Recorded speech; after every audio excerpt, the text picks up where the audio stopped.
12:57 del mediodía y ya estamos con Víctor Policano Drago, el revisionista histórico. ¿Así se dice, Víctor? Mirá, o historiador, ¿cómo te digo? ¿Qué sé yo?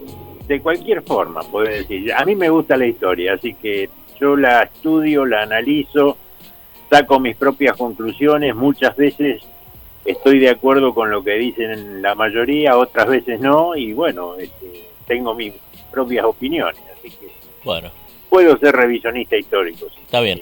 Víctor, hoy no voy a estar solo, vamos a estar preguntándote muchas cosas con Anaí González. Bueno, buen día para todos. Y con Nacho Ruspuru. Y bueno, un saludo también para Nacho. Bueno, para todos y todas. Para todos y todas. Gracias, Víctor. Bueno, Víctor, yo quería decirte que te convocamos esta vez porque el martes es 25 de mayo, día de la llamada revolución. El lunes. Sí, el lunes, perdón, tenés razón. El 26 pasaron otras tenés cosas. Razón, que las vas a contar. Es el lunes, bien dicho. Lo que yo quiero arrancar con una liviana. ¿Existió la revolución ese día? Bueno, a ver. Lo primero que... Decime la verdad. Algo hablamos el año pasado. El asunto fue así. Acá había varios aspectos a tener en cuenta. El primer aspecto era el interés que tenían todos aquellos que habían nacido en este territorio en querer ser libres de una vez por todas. Ya América, en general, había empezado con una enorme cantidad de focos de independencias. Y en estas tierras no era la excepción. A eso hay que sumarle el hecho de que, bueno, prácticamente ya se nos habían separado los territorios del Paraguay, buena parte de los territorios bolivianos, después se nos va a separar el resto para formar lo que hoy es la República de Bolivia. Se habían separado prácticamente la banda oriental, al poco tiempo se separa también, y en fin, hacia arriba los movimientos independencistas también se venían dando. Así que las ideas de independencia ya las tenían todos aquellos que habían nacido en esta parte del mundo. Ahora, a eso tenemos que sumarle cuáles eran los acontecimientos que esta gente pretendía utilizar para poder de alguna manera encumbrarse dentro de sus ideales, que eran los ideales independencistas. Y un factor decisivo fue la entrada de Napoleón a España, y bueno, como todo el mundo sabe, eso sí está muy probado. Napoleón a España entra pacíficamente pidiendo permiso para pasar hacia Portugal, porque teóricamente su interés era Portugal. España lo deja pasar y en realidad la fuerza beligerante francesa era muy significativa, porque eran más de 200.000 hombres, algunos hablan hasta de casi 300.000, con todo lo que significaba en aquel entonces el ejército francés, una cantidad enorme de vituallas, cañones. En materia de cañones, bueno, no sé si mucha gente sabe o no, pero el más versado en materia de cañonería era justamente el mismísimo Napoleón, porque él venía del arma de la artillería, y los cañones franceses fueron los primeros del mundo que tuvieron estrías en forma de tirabuzón, y no estrías rectas como tenían los cañones ingleses, que realmente no tenían una certeza muy grande en el tiro. Mientras vos vas hablando, Víctor, las manos mágicas de nuestro operador de video, Mariano Keri, están mostrando imágenes de la época de la que vos estás hablando. Ah, muy bien. Excelente. Bueno, la cuestión es que se da un acontecimiento que en la historia pasó a llamarse la farsa de Bayona. En esa localidad que prácticamente es frontera entre Francia y España, Napoleón lo cita a Carlos IV, el padre de Fernando VII, y lo cita a Fernando VII, a ambos, y entonces hábilmente hace un enroque donde Fernando VII se ve obligado a cederle la corona a su padre.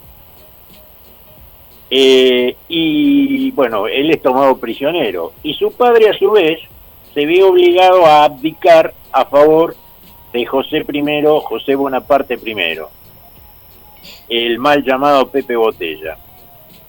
Digo mal llamado Pepe Botella porque no era ni petizo ni tampoco borracho. Era simplemente un mote que le habían puesto. Y te digo más, el pueblo español, cuando surge todo esto, lo tuvo que pensar 2 veces antes de organizar su resistencia. ¿Sabes por qué? Porque los Borbones eran feos. Y los españoles muchas veces se avergonzaban de tener un rey tan feo como era, por ejemplo, Fernando VII, barrigón, narigudo, con una pera muy prominente, en fin. No era un dechado de virtudes. De hecho, uno de los apodos que le ponían a Fernando VII era bola de cebo, bola de grasa. Y José Bonaparte era un tipo muy bien parecido, era un tipo alto, pintón. Entonces a los españoles eso le agradaba, tener un rey de esa naturaleza. Lo único que no les gustaba la forma en que había sido coronado rey. Y ese es el motivo fundamental por el cual se vuelcan a la resistencia en contra del opresor francés. Bueno, brevemente cuento que la resistencia española fue feroz, los franceses fueron reprimidos. Nuestro gran héroe nacional, el primero de todos, el principal, José de San Martín, tuvo sus bautismos de fuegos en Bailén, una batalla terrible, y en otra batalla más terrible todavía como la Albuera, aunque la mayoría se acuerda de Bailén y no de la Albuera. Bueno, lo cierto es que todo esto fue aprovechado, porque la gente dirá, bueno, ¿qué tiene que ver con Mayo? Todo esto fue aprovechado por los patriotas nuestros. ¿Por qué? Por el famoso principio de la retroversión del poder al pueblo. Es decir, lo que los patriotas nuestros argumentaron en todo momento, aprovechando este acontecimiento, fue lo siguiente. Si el poder lo tenía el rey, y el rey fue depuesto, ese poder que tenía el rey, que si bien era un poder divino, pero en definitiva se lo había dado el pueblo, al no tener más rey, al no tener más ese rey, ese poder volvía al pueblo. Eso fue aprovechado rápidamente por los patriotas de Mayo. Y bueno, con argumentos jurídicos y argumentos técnicos, es lo que se le planteó al virrey.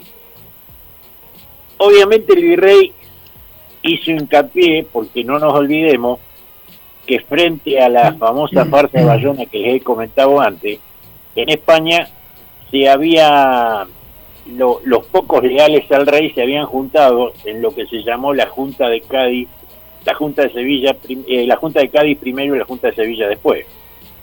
Y ellos gobernaban a nombre de la corona española, a nombre de Fernando VII. Entonces el virrey nuestro, el de acá, primero pretendía que él gobernaba de la misma manera, es decir, a nombre de la corona española por intermedio de la Junta. Los patriotas lo que le dijeron, no, dice, quien le dio el poder a usted no fue la Junta, quien le dio el poder a usted para ser virrey fue el rey. Si el rey ya no está más porque está preso, usted ya no tiene el poder. ¿Por qué? Porque el que se lo dio está preso. En cierto modo, tiene una lógica bastante aplastante este principio. Y de esto se valieron desde el punto de vista técnico. Bien.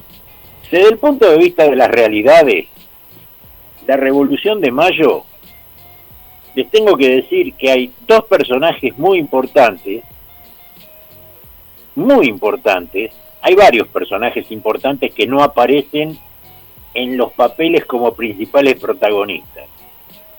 El año pasado explicábamos un poco el papel de Saturnino Rodríguez Peña y de Nicolás Rodríguez Peña. Si bien el más conocido es el segundo de los que nombré, el más importante de los dos era el primero, el hermano mayor, Saturnino, porque eran espías ingleses. ¿Quiénes eran los que realmente estaban tan interesados en que acá, de una vez por todas, desapareciera el dominio español? Los ingleses. ¿Por qué? Porque el inglés, si no te conquista, por lo menos quiere colonizarte, y si no, mínimamente venderte sus productos. Como nosotros éramos colonia española, los productos ingleses prácticamente estaban prohibidos, y de la única manera que se podían obtener era mediante el contrabando. El contrabando en aquel entonces no estaba penado. De hecho, el papá de Manuel Belgrano era el comerciante más rico que tenía el Virreinato del Río de la Plata, justamente porque contrabandeaba. Recién se iba a penar muchísimos años después, en la época de Rosas, allá por el año 26, 27. No obstante que el principal contrabandista de aquel entonces era un tal Justo José de Urquiza, que fue el primer presidente constitucional que tuvo la Argentina. Así que bueno. Víctor, Sí. lo que te voy a pedir, que es lo que te pido todos los años y en cada programa, es que ahora te va a hacer una pregunta Nacho, después seguramente Anaí también te va a hacer una pregunta, que trates de resumirnos como para que podamos aprovechar estos minutos que nos quedan. Bueno, es muy difícil. Sí, lo sé. Lo sé, pero sabemos que sos ya parte de Decime la Verdad, así que te vamos a tener nuevamente acá. Pero bueno, adelante Nacho. ¿Cómo está, Víctor? ¿Bien? Bien. A mí lo que me hace un poco de ruido sobre la Revolución de Mayo es esta versión de Villica en que nos han instaurado a varias generaciones, en la cual no veo una participación de la gente, ¿no? Se muestra la Revolución de Mayo como una cosa, un acontecimiento cívico prácticamente, donde no hay violencia. Eso me llama mucho la atención, ¿no? Hablamos de revolución, pero en nuestro imaginario no vemos una situación de revuelta popular, de un pueblo movilizado. Sino más bien una cuestión de cabildo, de posturas entre los morenistas y los saavedristas. Pero, ¿cuál fue el rol de la gente, concretamente? No, te explico cómo es el tema. En las jornadas de mayo, sobre todo del 21 de mayo hacia adelante, hubo dos tipos que no están en la primera junta, que fueron primordialísimos. Uno se llamó Domingo French y el otro se llamó Antonio Luis Beruti. Por favor, Beruti, escríbanlo con una sola R y con una sola T, porque era Beruti, así firmaba él. Bueno, el tema es así. Estos dos muchachos, que ya se habían destacado en las invasiones inglesas, eran les llamaban chisperos, era un grupo grande que se llamaban chisperos. Este grupo empezó a reunirse en el Café de Marco y después en la famosa jabonería de Vieites y en otros lugares más, y al poco tiempo formaron la famosa logia de Lautaro. El problema era así. Beruti era llegó a ser teniente coronel del Regimiento América, que se lo llamaba el Regimiento Estrella, que era un regimiento que nació en la segunda parte de las invasiones inglesas. Y Saavedra, que era el otro que participaba prácticamente con todo su regimiento de patricios, el regimiento número 1, ese era el regimiento más organizado que tenía el virreinato, porque eran 3 batallones, de 182 hombres cada uno. La gente que participa en mayo, por ejemplo en el famoso cabildo del 25, no fue todo el pueblo, sino que fueron 400. A ver, este número es un número que se discute entre los historiadores. Yo, de acuerdo a lo que he leído, a lo que he razonado, he llegado a la conclusión que el número de los que entraron a la Plaza Victoria, hoy Plaza de Mayo, ese día fueron 450 personas. Cada uno de los que entraron tenían que llevar una tarjeta especial de invitación y además llevaban las famosas cintas de French y Beruti, que nadie sabe si eran azul y blancas, celestes, negras, rojas, amarillas, y nadie sabe si eran cintas, si eran brazaletes. Sabían que había algo, un distintivo. Si vos no tenías la tarjeta y el distintivo, no podías entrar. ¿Cómo hicieron? La Plaza de la Victoria tenía dos entradas, una principal y una secundaria. La secundaria era la que, digamos, quedaba en las espaldas del Cabildo. Esa fue cerrada directamente por gente del regimiento de patricios y le pusieron 4 soldados por las dudas para hacer guardia, por si alguien quería entrar. Y la entrada principal, para que ustedes se ubiquen y los oyentes también, el Cabildo, digamos, separaba justo al medio la plaza en dos grandes sectores, que eran parecidos a 2 canchas de fútbol de hoy día. La entrada principal del Cabildo, que es la que miraba hacia su fachada, ahí había un par de portones que eran el equivalente a 8 carros. Eran los portones principales, la entrada principal. Esa entrada se cerró la mitad del portón y quedó nada más abierta una parte, y esa parte fue custodiada por 8 soldados primero y por el resto de un batallón atrás de los 8 soldados. Entonces, ¿quién entraba ahí? Únicamente el que tenía invitación. Cuando se asomaron con el famoso tema del pueblo quiere saber de qué se trata, los que estaban abajo eran 450 tipos que lo que querían era la independencia. No había españoles, porque los españoles no habían podido entrar. Y el virrey se dio cuenta, ya se dio cuenta el 24 de mayo, cuando él renuncia a la junta famosa. ¿Se acuerdan de esa junta que habían querido hacer? De 2 españoles, 2 criollos y el virrey presidiendo esa junta el 24 de mayo, cosa que no corrió. Bueno, entonces el virrey el 25, que sabía que estaba gobernando, pero que no tenía el poder de gobernar, es decir, que tenía un poder anárquico, porque justamente la anarquía es la falta de poder, el virrey entonces se da cuenta de que era inútil resistir y que cualquier intento que él hubiera hecho hubiera significado un derramamiento de sangre. Ahí, Marcelo se va a acordar de algo que hablamos. A ver. Entró a formar parte de la famosa Legión Infernal. La Legión Infernal se le llamaba a las antiguas milicias criollas que habían peleado en la reconquista de Buenos Aires en 1807, en ocasión de la segunda invasión inglesa.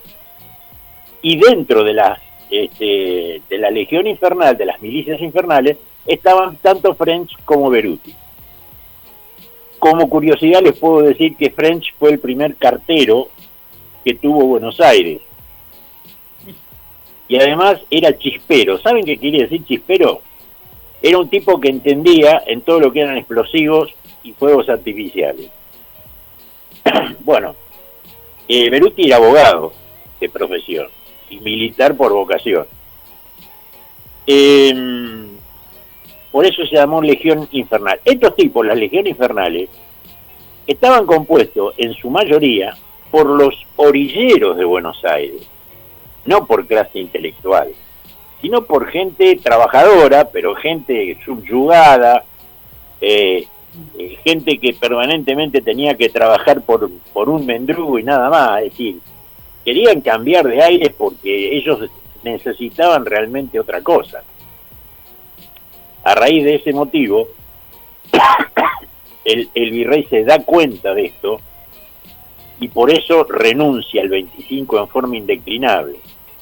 Y rápidamente los mismos French y Beruti habían ya realizado la lista de la junta y de cómo tenía que ser. Víctor, Sí. Te interrumpo un segundo. Cada vez que la veo en el monitor a Anaí, la veo con muchas ganas de preguntarte algo y nos queda esta última pregunta. Te pido que, por favor, la resumas. Ya sé que es difícil y que hay mucho para hablar. Por supuesto que vas a volver a decirme la verdad, como hacemos siempre, ¿sí? Como hacemos todos los años desde que nos acompañás. Así que, bueno, te pido... vos me preguntás sí. temas muy profundos, de muchos detalles, y no te los puedo decir en 2 minutos, ese es el problema. Bueno, vamos a hacer un programa entero con Víctor Policano. No. Así que, bueno, te pido que que hagas lo más resumido posible cuando le respondas a Anaí. Ani. Bien. Sí, yo quería consultar un poco para desacartonar, y como hablaba Nacho hoy de esta cuestión de la revista Villiquen y las cosas que aprendemos cuando vamos a la escuela o la que aprenden nuestros hijos, que tiene que ver con el rol de la mujer. Siempre vemos en la primera junta a los hombres, la revolución hecha por hombres. ¿Qué rol tenía la mujer en la Revolución de Mayo? Porque se nos muestra también una mujer dividida, como la mazamorrera, la negra que vendía la mazamorra, y por otro lado la mujer de la alta sociedad que estaba con su miriñaque en las tertulias de la época. ¿Era tan así o había una cierta participación de la mujer en la vida política? A ver, te cuento. Justamente en la Revolución de Mayo no tuvieron una participación ni siquiera circunstancial mujeres. Y en movimientos posteriores tuvieron muchísima participación y han quedado opacadas en la historia. Y también tuvieron muchísima participación, sobre todo en las invasiones inglesas. hubo actos de altruismo extraordinarios en las invasiones inglesas, de madres, hermanas, esposas que se sacrificaron por sus familiares. No en mayo. En mayo luego fue... en las guerras por la independencia. Claro, sí, obvio, las guerras por la independencia y en todo lo que viene... poquito tiempo después de mayo, ya arrancan las tertulias en la casa de Mariquita Sánchez de Thompson, que fue una mujer bastante importante en la historia nuestra. Y como participativa,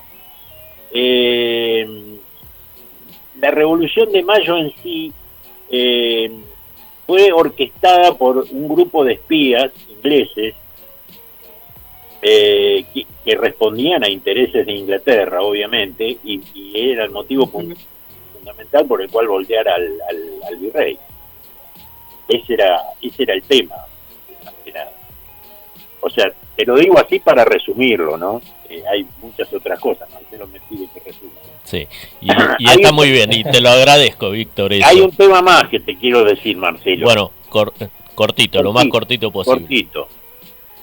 Si querés que hablemos de pandemia en el Río de la Plata. Que algo hablamos ayer, ¿no? Cuando hablamos por teléfono. Sí, bueno, mirá. De una somerísima investigación que hice, te puedo hablar desde 1721 hasta 1900 tuvimos de todo. Tifus tuvimos 5 veces. Epidemias de sarampión tuvimos 4. Tuvimos epidemias de varicela. Pero tenemos un logro importantísimo. Se creó el protomedicato en 1780 y el primer protomedicato general y alcalde también general de la ciudad fue un irlandés, Miguel Gorman. Este hombre, Gorman, que muchísimos años después iba a tener una ascendiente llamada Camila O'Gorman. Se habrán acordado de la película. Qué historia de amor, Víctor. Exactamente. Ahí tenés una mujer importante, porque sentó un precedente. Pero este hombre tuvo la virtud de poder hacer la primera vacuna hecha en el Río de la Plata. ¿Saben por qué? Porque las vacunas del sarampión eran inglesas y costaban mucho dinero. Y este hombre, con sus investigaciones, logró hacer la vacuna solo, la vacuna hecha acá, y entonces se le pudo suministrar a toda la gente. Y de esa manera se terminó con el sarampión en el Río de la Plata. ¿Querés te sigo diciendo algunas cosas más? Víctor, te agradezco que me hayas dejado picando eso, justamente porque, bueno, tenemos que resumir y ya nos quedamos sin tiempo. De hecho, nos pasamos en este primer Decime la Verdad en la vuelta al estudio, ¿sí? La idea era hacerlo de 12 a 13, pero bueno, como siempre nos pasamos. Pero tanto a mí como a Nacho como a Anaí, seguramente a los chicos les quedan muchas preguntas, a mí me quedan varias por hacerte. Sí, y como siempre te vamos a volver a convocar, ¿sí? Para que sigas contándonos cosas interesantes y que no sabemos. Bueno, con todo gusto. No sabés que si puedo, estoy dispuesto. Bueno.